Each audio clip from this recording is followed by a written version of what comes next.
오늘은 이슬람 선교의 한계와 극복이라는 제목으로 삶을 나누고자 합니다. 모슬렘권에서 복음을 전하고 계십니까? 복음 전파에 어떠한 열매를 맺고 계십니까? 어떤 한계를 느끼시는지요? 그 한계를 극복하기 위해 어떤 노력을 하고 계십니까? 저도 모슬렘 선교사로 오랫동안 살았습니다. 실패도 했지만 많은 것들을 배우기도 하고 최선을 다해 복음을 전하기도 했습니다. 한계를 절감하기도 하고 또한 좌절하기도 했습니다. 시행착오를 통해서 배우기도 하고 시간과 에너지와 아픔과 고독을 투자해서 몸으로 익힌 선교 전략을 나누겠습니다. 연료가 되는 나눔이 되면 좋겠습니다. 첫 번째, 교리를 먼저 전하지 말고 예수님의 육성을 전합시다. 우리가 처음 복음을 받아들이고 주님과 처음 감격적으로 만났던 때를 기억해보면 우린 교리를 수용하면서 주님을 만난 것이 아니었습니다. 주님을 먼저 만났고 주님과 추억과 역사가 쌓이고 그 과정에서 교리를 배웠고 수용했습니다. 그러나 모슬렘권에 들어간 우리들은 우리도 모르는 사이에 교리를 먼저 전하는 오류를 범합니다. 삼위일체를 전하고 예수님이 하나님의 아들이라고 먼저 선포합니다. 그 선포를 아멘으로 받는 사람들에게 선교사는 호감을 가집니다. 그들 또한 삼위일체에 대해 물어오는 경우도 있지만 대부분은 우리 쪽에서 먼저 삼위일체를 전합니다. 대부분의 경우 우린 교리를 너무 빨리 전하고 그걸 수용하지 않는 모슬렘들에게 절망합니다. 그러나 내 이웃을 내 몸과 같이 사랑하라는 주님의 말씀을 적용을 하면 그들의 입장이 되어서 복음을 들을 때 어떤 느낌일지 우리는 헤아려야 할 것입니다. 복음의 선포가 예수님이 하나님의 아들이라는 것이 모슬렘들에게 얼마나 받아들이기 힘든 것인지 헤아리는 일을 먼저 해야 할 것입니다. 성령의 역사에서 믿음이 오는 것이지만 그들이 나고 자란 곳에서 그들의 에고가 가진 지성과 감성은 우리가 전하는 메시지와 정면으로 충돌할 것입니다. 그들이 복음을 들을 때 장애물이 되는 것에 대해 우린 더 깊은 고뇌로 복음이 훼손되지 않게 인간에 대한 존중과 사랑과 배려가 깊은 방법으로 복음을 전해야 할 것입니다. 그러므로 우리는 온유와 깊은 연민과 사랑으로 복음을 전하는 방법을 강구해야 할 것입니다. 복음서를 통해서 예수님을 만나게 합시다. 성경을 함께 읽고 그들이 주님을 보게 하십시오. 그러면 주님이 그들에게 친히 말을 걸으시면서 그들을 진리 가운데로 인도할 것입니다. 그런 의미에서 성경의 전달은 너무나 중요합니다. 예수님의 육성을 그대로 전합시다. 산상수훈을 읽는 무슬림들이 얼마나 그 말씀에 감동하는지 모릅니다. 우리 멋진 주님의 말씀, 우리 멋진 주님의 행동들, 우리 아름다운 주님의 언행을 그들이 직접 볼 수 있고 들을 수 있도록 복음을 전하고 복음서를 전합시다. 두 번째, 문화를 복음이라고 생각하는 오류를 범하지 맙시다. 모슬림 지역에서 기도하고 아멘이라고 할 때 그들은 두 손을 그리듯이 턱 아래로 모읍니다. 그러나 우리의 기도 후 아멘 할 때의 동작은 두 손을 가락지로 끼거나 두 손을 모으는 자세이지요. 현지인 크리스찬들이 그런 모슬렘들의 손동작으로 아멘 할 때 그것을 수정시키는 선교사들이 더러 있는 것 같습니다. 마치 우리의 문화를 따르는 것이 복음 수용과 관계 있는 것으로 우리는 받아들이고 있는 것이 아닌지 깊이 성찰해 보아야 할 것입니다. 복음의 본질을 중시하되 비본질적인 문화적인 요소로 무슬림들과 충돌하지 말아야 할 것입니다. 세 번째는 무슬림 명절을 적극적으로 활용합시다. 적극적으로 참여하고 그들과 함께 울고 웃읍시다. 무슬림 명절에 그들 집에 방문하셔서 그들에게 성경의 한 구절이나 찬송을 나누십시오. 신명기를 읽어드리고 이사야를 읽어드리십시오. 무슬림 명절은 며칠씩 이어지고 공개적으로 손님을 접대하는 날입니다. 꼬마 손님들도 집을 방문해서 코란을 외웁니다. 그들은 아멘으로 화답하며 사탕이나 풍선 등 선물을 주지요.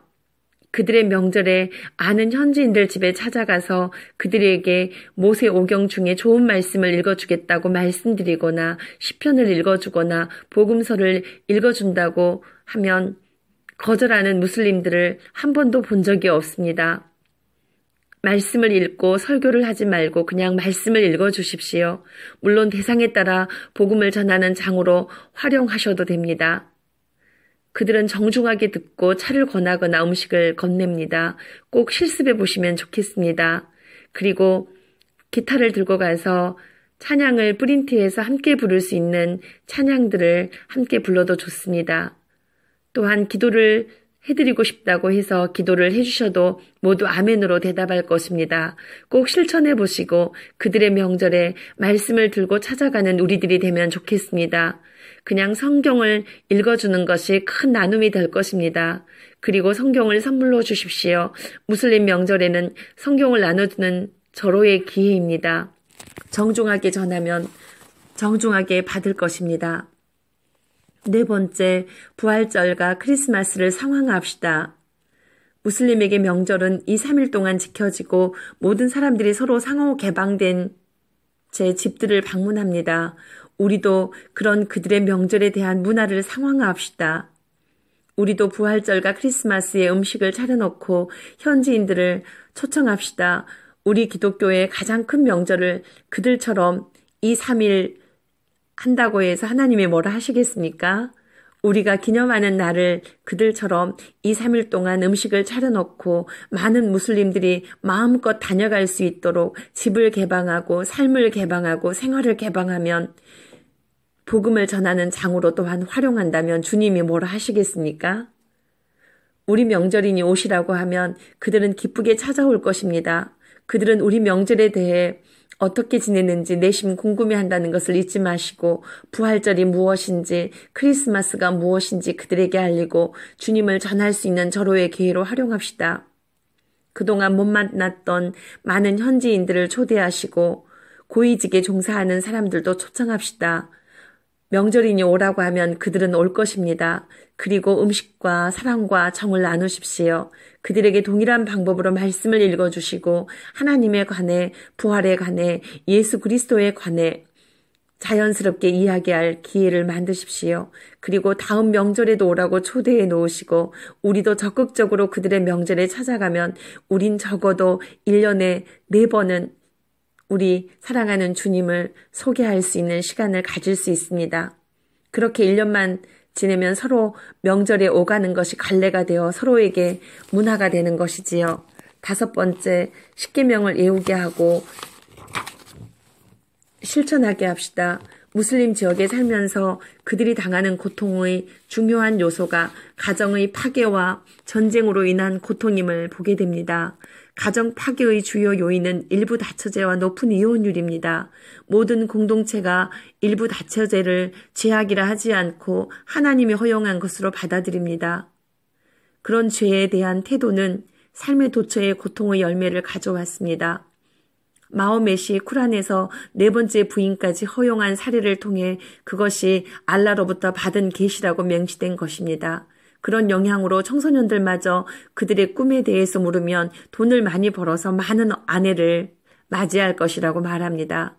또 여자아이들은 남자들이 여러 명의 아내를 취하는 것이 죄악이 아니라 알라의 계시로 허용된 것이라고 말합니다. 그러나 그들의 인식 교정을 위해서 십계명을 외우게 하고 그 죄로 인해 마호멧이 그 죄를 지음으로 3대, 4대까지 이어지는 저주의 열매를 자신들의 가족사를 들여다보며 배우게 합시다. 그리고 친인척의 가족사를 통해서 하나님의 법이 어떻게 적용되는지 적용하게 합시다. 그리고 그 말씀으로 이웃의 가족사를 보는 거울을 삼아 들여다볼 수 있도록 십계명을 그들의 삶에 들려줍시다. 자신의 삶을 해석해내는 진리로 사용하지 않으면 그 진리는 관념일 뿐입니다. 십계명을 들려주고 외우게 하고 그 십계명이라는 하나님의 법, 그 법을 거울 삼아 자신의 삶과 공동체의 삶을 해석해내는 능력을 배양해 줍시다. 할아버지의 죄와 할머니의 죄, 부모의 죄, 그리고 우리들 자신의 죄들이 우리의 삶에 어떤 영향을 끼치는지 그 끔찍한 결과들을 목도하게 하고 저주에서 해방되는 복음을 전합시다. 간음하지 말라는 그 계명을 어기는 것이 이슬람 공동체의 어떤 열매로 맺혔는지 그들의 현실을 돌아보게 합시다. 도처의 가정이 깨지고 80% 내지 90%에 이르는 이혼율을 보게 합시다. 오늘날 IS의 근본주의적인 종교적 태도가 얼마나 악의 열매를 맺는지 보게 하고 살인하지 말라는 그 법을 지키지 않으면 자신의 후손들이 3대, 4대에 걸쳐 저주를 받을 수 있다는 것을 가르칩시다. 그것이 소극적인 복음 전파에 같지만 십계명만 그들이 부들부들 떨면서 경외하는 마음으로 지켰다면 오늘날과 같은 테러와 살인 방화를 일삼지 않을 것입니다. 잘못된 종교적인 신념, 종교를 갑옷으로 두른 인간의 분노와 탐욕은 오늘날 IS의 속살이지만 그들의 살인은 종교의 이름으로 하나님의 이름으로 정당화됩니다. 이것이야말로 하나님의 이름이 망령되이 여기며 부르는 행위가 아니겠습니까? 십계명으로 그들의 삶을 비추어 보게 합시다. 마호메트도 모세오경과 시편과 복음서와 꾸란을 읽으라고 권했기 때문에 모세오경의 십계명을 그들에게 들려줍시다. 그 작은 일이 인류를 전쟁에서 구하는 위대한 선의 시작이 될 것입니다. 신명기 6장 4절에서 9절까지 이렇게 말씀하고 있습니다. 이스라엘아 들으라. 우리 하나님 여호와는 오직 하나인 여호와시니 너는 마음을 다하고 성품을 다하고 힘을 다하여 네 하나님 여호와를 사랑하라. 오늘날 내가 내게 명하는 이 말씀을 너는 마음에 새기고 네 자녀에게 부지런히 가르치며 집에 앉았을 때든지 길에 행할 때에든지 누웠을 때에든지 일어날 때에든지 이 말씀을 강론할 것이며 너는 또 그것을 내 손목에 메어 기호를 삼으며 내 미간에 붙여 표를 삼고 또 내 집 문설주와 바깥문에 기록할지니라고 기록하신 말씀을 우리가 생활 속에서 실천합시다. 5번째는 성령 체험을 할 수 있도록 전력을 다하는 것입니다. 교회사를 통해서 보면 폭발적인 부흥은 성령의 강한 역사와 언제나 함께 있었습니다. 초대교회가 그랬고 19세기 말 20세기 부흥의 주체는 언제나 성령이었습니다. 그 성령이 강하게 역사한 곳에 치유와 해방과 복음 증거의 역사가 있었습니다. 오늘날 모슬렘 지역에서 헌신된 현지인 사역자들 중에 성령 체험이 없는 사역자는 드뭅니다. 모슬렘권에서 성령 사역은 객관적으로 검증된 열매들입니다. 성령 체험이 없는 사역자들이 다시 무슬림으로 돌아가는 것에 대해서 여러분들은 많이 목도하셨을 것입니다. 그러나 성령 체험이 있는 제자들은 스스로 증인임을 자처합니다.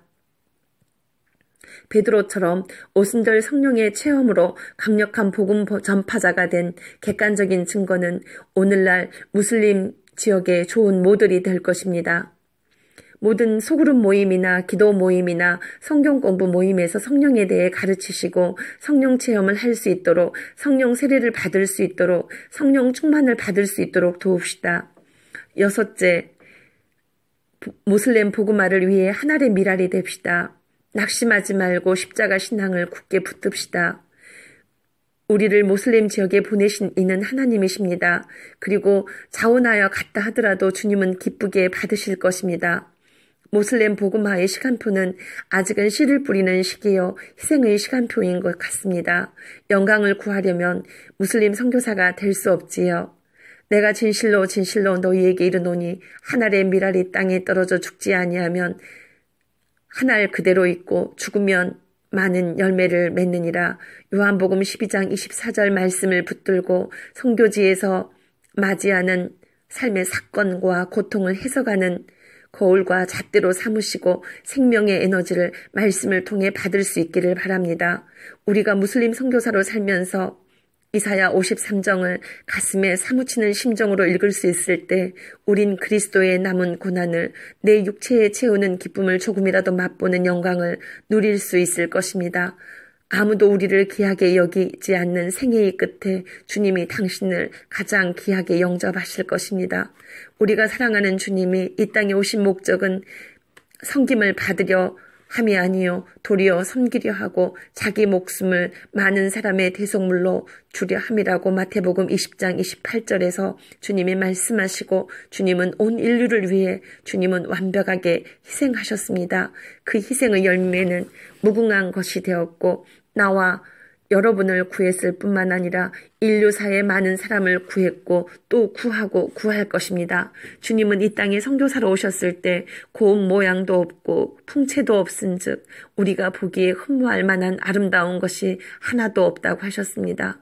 멸시를 받아 사람들에게 버림받았고 강고를 겪으셨고 질고를 아시는 분이라고 했습니다.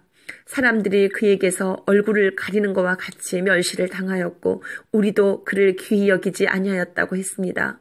그러나 하나님은 그 희생의 십자가를 하늘 높이 드셨고 그에게 상함을 받게 하시기를 원하사 질고를 당하게 하셨은즉 그의 영혼을 속건제물로 드리기에 이르면 그가 씨를 보게 되며 그의 날은 길 것이요 또 그의 손으로 여호와께서 기뻐하시는 뜻을 성취하리로다고 하셨고 그 말씀은 실제로 성취되었고 성취되어 가고 있습니다. 십자가에 관한 보상은 영원으로 이어지고 예수 그리스도의 씨들이 도처의 시대와 공간을 뛰어넘어 존재하고 그의 날들은 영원으로 이어지고 있습니다. 감사합니다.